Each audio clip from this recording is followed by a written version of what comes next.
Para discutir o assunto, os tratamentos necessários para que o diabetes controle a sua doença, nós trouxemos aqui 3 profissionais. O Dr. Francisco de Assis Negreiros Colares, endocrinologista da Câmara Técnica de Endocrinologia do Conselho Regional de Medicina do Estado do Ceará e é professor da Faculdade de Medicina da UFC.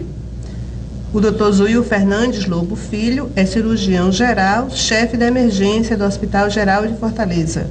E o Dr. Ricardo Pereira Silva é cardiologista, também professor da Faculdade de Medicina da UFC. Dr. Colares, inicialmente, o senhor poderia me definir como endocrinologista o que é o diabetes? O diabetes é uma síndrome caracterizada, cuja expressão clínica é a hiperglicemia. Nós falamos em síndrome porque existem tipos ou causas diferentes para o diabetes, conduzindo todas as causas a um mesmo tipo de alteração básica, que é a hiperglicemia. Existem basicamente 2 tipos de diabetes. Digo basicamente porque há vários tipos, mas 2 principais tipos de diabetes. O diabetes do tipo 1, que é uma doença de natureza autoimune e que afeta principalmente os jovens, com um pico de incidência em torno dos 14 anos, 12, 14 anos de idade. E o diabetes do tipo 2, que afeta principalmente indivíduos já na idade mais avançada, após os 40 anos de idade, e que se deve a uma resistência à insulina. O organismo é resistente à própria insulina que produz.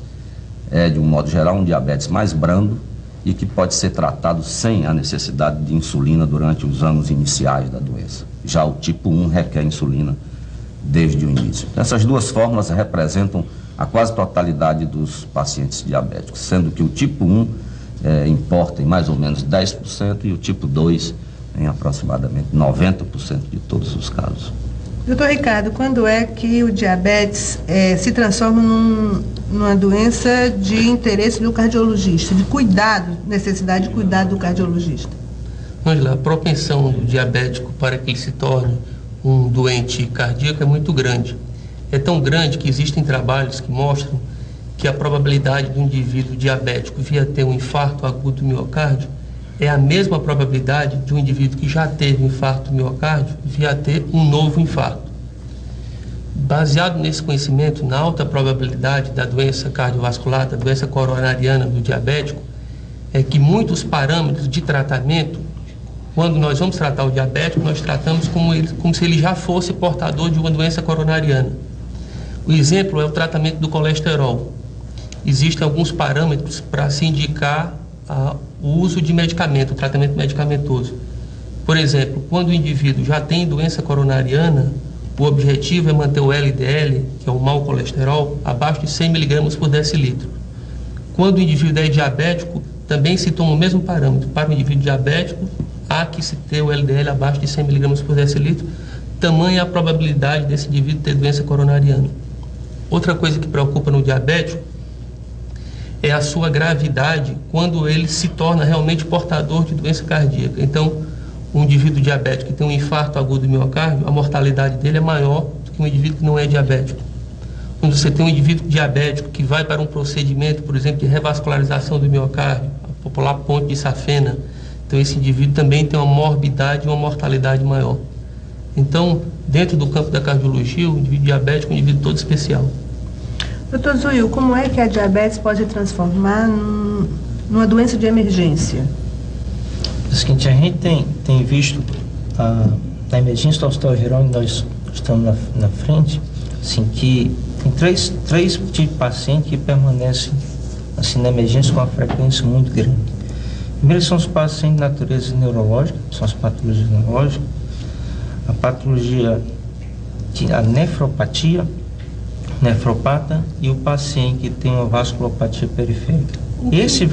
Esse paciente tem vasculopatia periférica, geralmente ele é um paciente diabético que com certeza ele não teve assim, um tratamento eficaz no sistema primário de saúde, e ele complicou e chegou à emergência com problema de necrose de extremidade, necessitando uma atuação mais rápida ou do cirurgião geral ou do cirurgião vascular.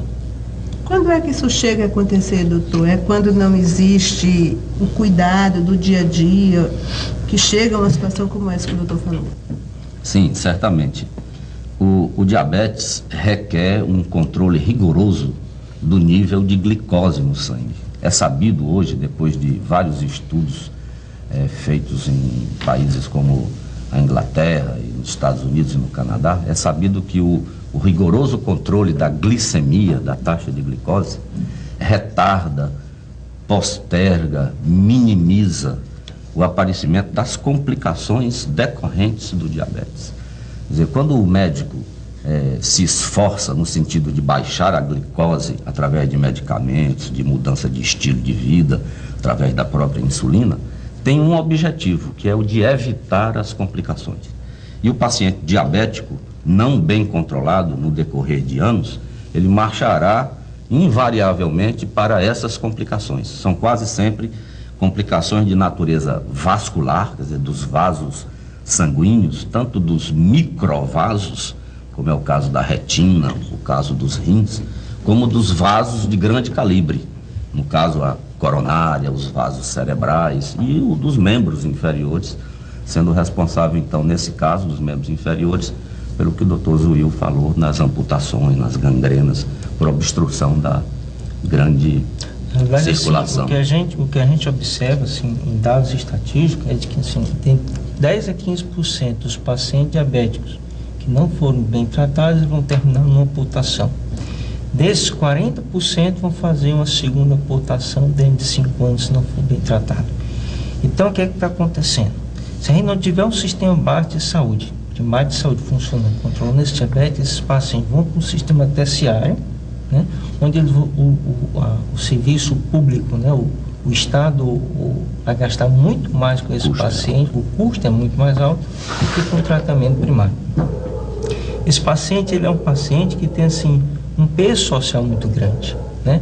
É um paciente, assim, que, assim, se você pegar os hospitais conveniados pelo SUS, ninguém quer receber o paciente que tem diabético, que tem uma vasculopatia primária de pele, vasculopatia de extremidade. Por quê? Porque é um paciente que requer um custo muito alto, requer uma equipe multidisciplinar e esses hospitais não estão capacitados para oferecer. Então, assim, é um paciente que fica, geralmente, na emergência mais tempo, esperando a avaliação do cirurgião vascular para fazer uma arteriografia e decidir se aquele membro é viável ou não. E muitas vezes você está na emergência do hospital terciário com uma HGF, onde você tem outras patologias, outros pacientes graves. É o seu perfurado, é a facada, né?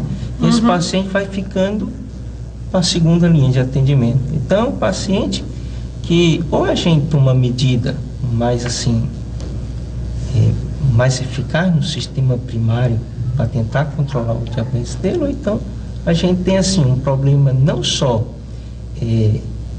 individual, o diabetes é um problema de saúde pública, né? Ele já tem uma repercussão muito grande. Se a gente for ver, essas doenças degenerativas, elas estão aumentando nas emergências, né? Doutor Ricardo, os meus avós morreram em consequência de diabetes. Isso já faz muito tempo. Hoje em dia, com a evolução da medicina, ainda se morre de diabetes?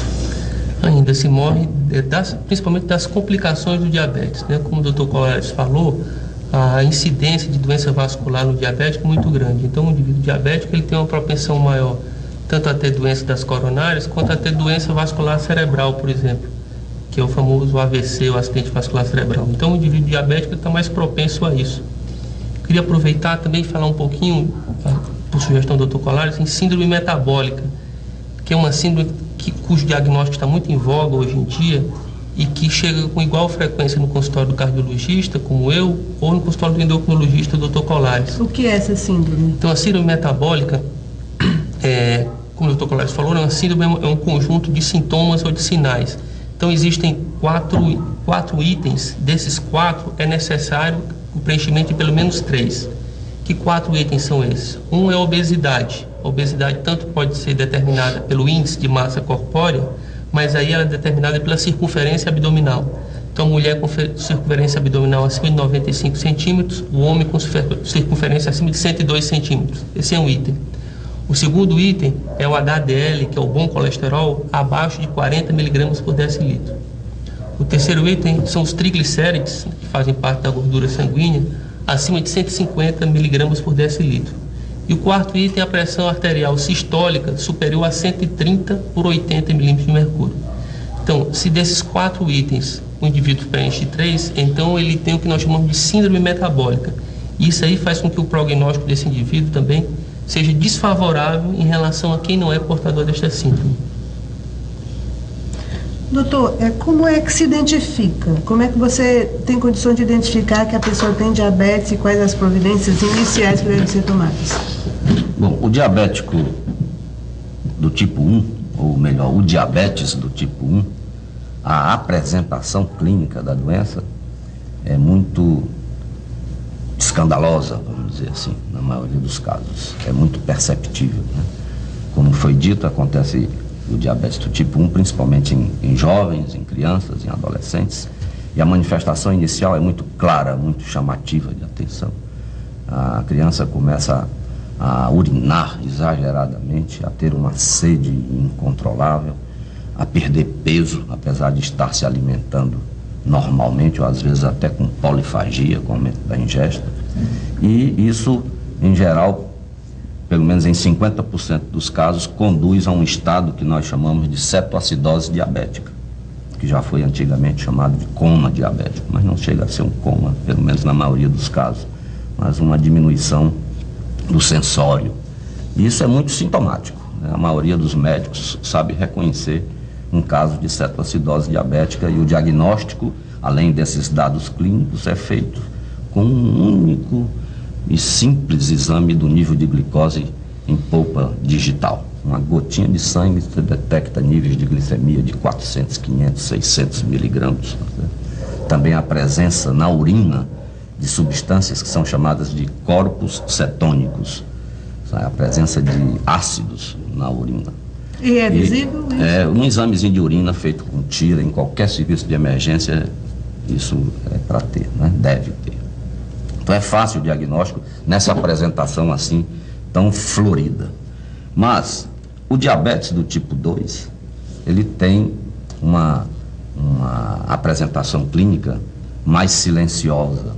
Isso é tão verdade que se sabe, por exemplo, que a prevalência do diabetes no nosso meio, aqui no Brasil, é da ordem de 7,5% da população.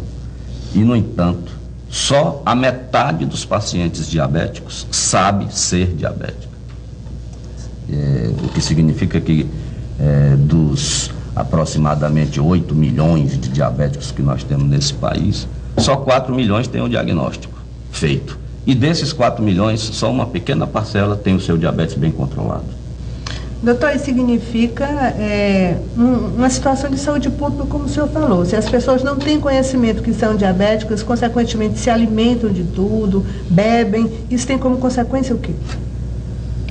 As complicações que advêm do diabetes, né? O diabetes controlado, o paciente tem todas as complicações que possam existir, né? O paciente tem cardiopatia, ele faz uma cardiopatia diabética, ele tem, além de ter uma disfunção sexual por conta do diabetes também, e tem as vasculopatias diabéticas que a gente acabou de falar, tem a neuropatia diabética. Então, o paciente que, se a gente não tiver um tratamento voltado para ele em termos de saúde primária, a gente não vai ter o controle. Se a gente for ver, dados da Organização Mundial de Saúde dizem que a partir de 2025 a gente vai ter de 51 a 71 milhões de diabéticos. Então, assim, a gente tem, assim, estatística alarmante. A próxima estatística do Estado, se a gente entrar no site da Secretaria de Saúde, a gente vê que houve uma ascensão do diabetes, tanto do diabetes como hipertenso nesse último período, né? Então, assim, a gente tem que rever os programas de hipertensão e diabetes que está sendo feito e ver qual a maneira de torná-los mais eficazes. Doutor Ricardo, qual é a ligação que existe entre o diabetes e a hipertensão? Antes de responder essa pergunta, só para completar da síndrome metabólica, que agora eu me lembrei, eu tinha esquecido de denunciar a glicemia, que é o que torna o elo entre o diabetes e a doença cardíaca. Então, além de alteração de triglicéridos, de HDL, da circunferência abdominal e da pressão arterial, é necessário que haja uma glicemia acima de 110 miligramas por decilitro, o que o que classifica esse indivíduo ou como diabético ou pelo menos aquele indivíduo que apresenta uma intolerância à glicose. Depois o doutor Colares pode explicar melhor. Em relação à hipertensão arterial e diabetes, não se sabe se realmente se um é causa do outro, mas ambas as doenças, elas são doenças que alteram o vaso, que alteram o endotélio, que é a camada interna, a camada íntima do vaso, que é responsável por secreção de uma infinidade de hormônios. Então, os vasos, de maneira geral, como citados pelo Dr. Colares, pelo Dr. Zuil, os vasos cerebrais, os vasos da retina, os vasos do coração, os vasos do rim, irão sofrer tanto quando o indivíduo é hipertenso quanto o indivíduo é diabético. Na concomitância das doenças, por exemplo, hipertensão e diabético, nós temos que ser mais agressivos no tratamento da hipertensão arterial. Se eu trato o indivíduo hipertenso e fico satisfeito se ele está com pressão abaixo de 140/90, eu considero esse indivíduo efetivamente tratado. No entanto, ao se tratar o indivíduo diabético, eu só vou considerar a pressão dele bem controlada se ela for inferior a 130/80 milímetros de mercúrio. Então temos que ser mais agressivos por causa da concomitância dessas duas circunstâncias para outras doenças. Doutor Colares, o senhor falou nos dois tipos de diabetes, um que atinge mais aos jovens, outro que atinge mais aos velhos. Aí eu queria lhe perguntar, esse jovem, ele continua, quando ele envelhece, ele continua com o mesmo tipo de diabetes, ou um se transforma no outro? A diabetes é genética? Não, um diabetes não se transforma no outro. O indivíduo tem diabetes autoimune, que é diabetes do tipo 1, que acomete preferencialmente os jovens, ou ele tem diabetes do tipo 2, que é uma forma de diabetes em que a hereditariedade, a genética é muito mais visível do que naquela forma do tipo 1. A gente sabe, por exemplo, Ângela, que a taxa de concordância para gêmeos univitelinos, quando se trata de diabetes do tipo 1, é de aproximadamente 50%.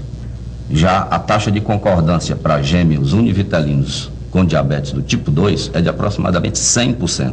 Nossa. Quer dizer, se eu tiver um irmão gêmeo comigo e eu ficar diabético, pode esperar que o meu irmão vai ficar diabético em pouco tempo. É verdade que um bebê que nasce com mais de 5 quilos, ele tem um risco grande de ser diabético? Ele tem um risco porque o bebê que nasce com mais de 5 quilos, certamente, não obrigatoriamente, mas com grande probabilidade, a mãe desse bebê durante a gestação ficou diabética.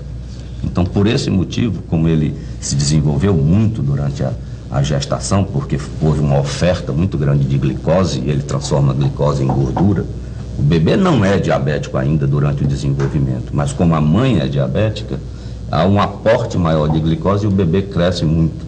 Eles eram até chamados antigamente de gigantes com os pés de barro, porque eles nasciam muito grandes, mas eram muito frágeis. Quais são os cuidados alimentares que o diabético deve ter? Eu acho que para a pessoa seria indicada melhor seria o Dr. Colares, mas já para falar de dieta, mas eu posso falar alguma coisa. Então, o indivíduo diabético deve formar em açúcar. Então, o arroz, o feijão, o pão, o macarrão, o doce, o sorvete, tem que comer com muita restrição. Além disso, esse indivíduo deve ser encorajado a uma ingestão maior de frutas, de verduras, de frango, de peixe, até por causa da concomitância da diabetes com a hipertensão arterial e com a dislipidemia. Então, esse mais ou menos seria o tipo de dieta que o indivíduo iria conseguir controlar a glicemia, o perfil glicêmico, o açúcar no sangue, iria controlar também o perfil lipídico, que é as gorduras.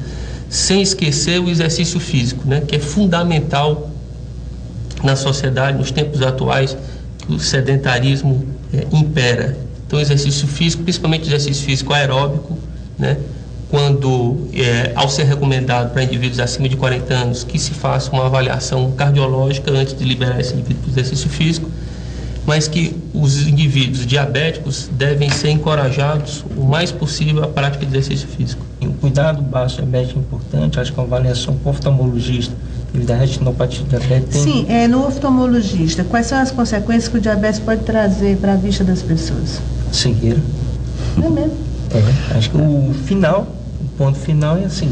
A principal alteração oftalmológica é denominada retinopatia diabética, que é, na verdade, uma doença da microcirculação sanguínea da retina. Isso conduz o indivíduo à perda completa de visão. Sabe-se que a principal causa de cegueira no mundo ainda é o diabetes. Doutor Colares, voltando à alimentação, né? Hoje em dia nós temos uma gama enorme de alimentos que já são um diferencial para a alimentação do diabético. Os alimentos light, os alimentos diet. Eles realmente, eles podem ser consumidos com tranquilidade pelo paciente? Ângela, eu queria explicar uma coisa que eu acho que é fundamental para que as pessoas tomem consciência, né, do significado dessas palavras que você acabou de mencionar aqui, light, diet. Os alimentos são chamados de light quando eles contêm um teor menor de menos 25% de um dos componentes da sua constituição. Por exemplo, eu posso dizer que um alimento é light com relação à gordura quando ele tem menos 25% de gordura do que aquele mesmo alimento na sua forma in natura, certo? Natural. Então ele é light. Um alimento é chamado diet quando ele não contém sacarose, não contém o açúcar de cana. Eu vou lhe fazer uma pergunta. Se você balançar com a cabeça assim, eu digo que todo mundo entendeu. Você acha que um chocolate diet não engorda? Eu acho que ele engorda menos, né? Engorda quase que a mesma coisa. Porque as calorias de um chocolate diet estão na manteiga. Porque o chocolate é uma gordura que foi adoçada. A participação calórica do açúcar no chocolate é mínima. A principal participação calórica é da gordura. Então eu tiro o açúcar e chamo de diet e dou para os diabéticos. Ora, se o diabetes é magro, ele pode até comer. Mas o que a gente quer com um diabético é que ele não engorde, que ele perca peso, porque ele melhora o controle da glicose no seu sangue quando ele perde peso. Então, a indústria, eu considero a indústria perversa quando ela publica que certos alimentos são próprios para os diabéticos, quando na verdade não são. Então é uma ilusão. Ninguém precisa comprar nenhum produto light, nem diet, para ter uma alimentação saudável. Está mexendo no vespeiro, né, doutor? Doutor Ricardo, quais são os cuidados que as pessoas devem ter? Assim, o diabético, ele pode realizar qualquer tipo de atividade física? Quais são as restrições que um diabético precisa ter para ter uma vida regular? Então, vamos falar por parte. Então, da parte do aparelho cardiovascular, né? Então, eu falava na pergunta anterior que o indivíduo acima de 40 anos de idade, independente de ser ou não diabético, ele deve ter uma avaliação com o cardiologista. Ele sendo diabético, essa avaliação se faz com maior necessidade por dois motivos. Primeiro, por causa do fato de que o indivíduo com diabetes tem maior propensão para a doença cardiovascular, e a outra, porque o indivíduo diabético, por ter neuropatia, por ter distúrbio do sistema nervoso, esse indivíduo às vezes ele está acometido de dificuldade de sensibilidade. Então, o indivíduo diabético, o indivíduo pode ter um infarto do miocárdio sem ter dor. É um indivíduo que pode ter obstrução das coronárias sem ter angina, que é a dor no peito. Então, esse indivíduo a gente tem que ter mais cuidado com ele para liberar para exercício físico. Mas, por outro lado, é o indivíduo que mais precisa do exercício físico. Então, ele tem que ter uma orientação. Depois, em relação ao exercício físico propriamente dito, lembrando aquilo que o Dr. Zuil falou, alguns cuidados que são cuidados simples, né? De um calçado ideal, do tipo de meia que o indivíduo deve usar e estar sempre cuidado, sempre olhando se não apareceu nenhuma ferida nos pés, porque dessa ferida, de uma pequena ferida, pode passar por uma úlcera e essa úlcera aumentar e eventualmente chegar à necessidade de amputação que não é desejável. Doutor Zuil, nós concordamos de que o diabético ele precisa de muitos cuidados, né? O Sistema Único de Saúde, ele está pronto para atender essas necessidades dessa população enorme que o senhor fala que em pouco tempo vai sofrer dessa doença? Sim, eu acredito que não, né? Sim. O que a gente tem visto, assim, depois na direção da chefia da emergência, que existe, assim, pelo menos uma boa sensibilidade, um bom interesse do gestor, né, maior por resolver o problema de saúde dos corredores. O que a gente, constantemente, o próprio secretário de saúde do Estado está ligando para a gente, para saber como é que está a situação da emergência do HGF. Então, a gente, pelo menos, assim, a gente está vendo que o interesse está grande. Agora, sim, o diabetes é uma doença que aumenta no mundo todo, né? O diabetes, o paciente que tem a cardiopatia, se você pegar as estatísticas mundiais e de emergência, ela está toda tá, isso, ela vem numa ascensão, né? Assim, o que eu acho que a gente tem que tentar é forçar para que o sistema básico de saúde, eu repeti isso 3 vezes nesse programa, tenha uma atuação mais precisa, né? Porque eu acho que a solução está em prevenir esse tipo de complicações. A gente só vai prevenir tratando diabético, assim, basicamente, né? Assim, o que a gente vê é que o próprio Estado ele já descentralizou um pouco esse tratamento. Você tem programa de hipertensão diabética aí já, né? O próprio programa de saúde da família está tratando hipertensivo diabético.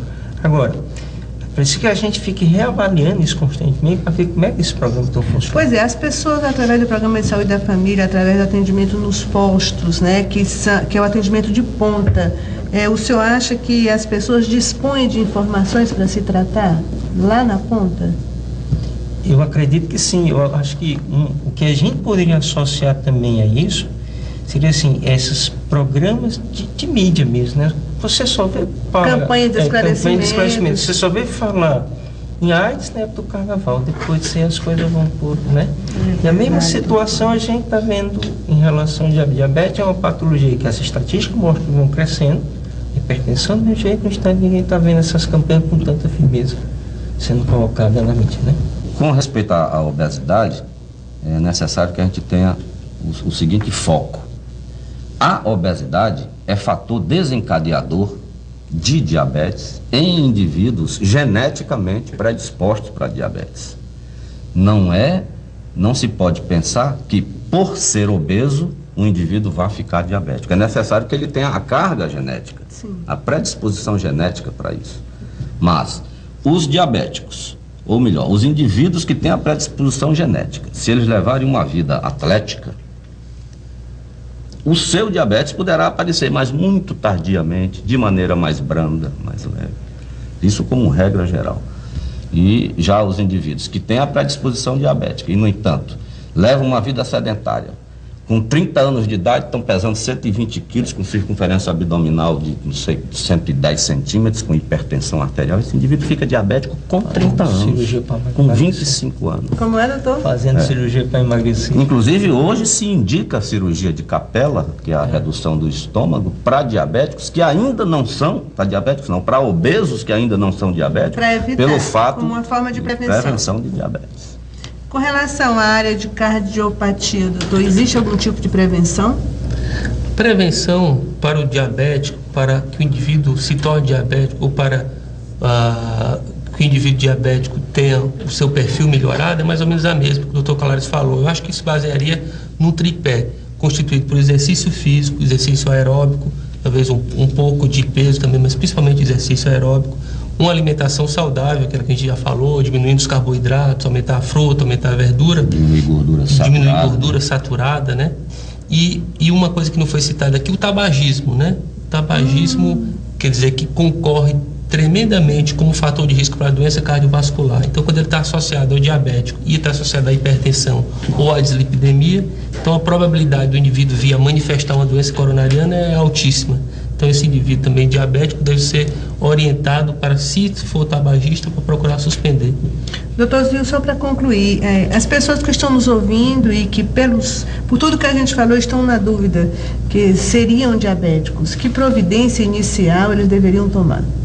Sim, acho que tem que procurar uma assistência médica e começar pela assistência básica, né? São os postos de saúde, é o programa da família que deve começar a tratar o paciente diabético, certo? Para que ele evite chegar no estado que está chegando na emergência do HGE. São pacientes com necrose de extremidade e pressão de amputação. Então, o paciente tiver o quadro de AVC porque não foram tratados corretamente no início da patologia. Então, acho que é o básico mesmo, a gente fazer campanha de esclarecimento, campanha educativa, e começar a encaminhar esses pacientes para os postos e prevenção de família. Bem, nós queremos agradecer ao Dr. Francisco de Assis Negreiro Colares, Dr. Zil Fernandes Lobo Filho e Dr. Ricardo Pereira Silva pela participação nesse debate.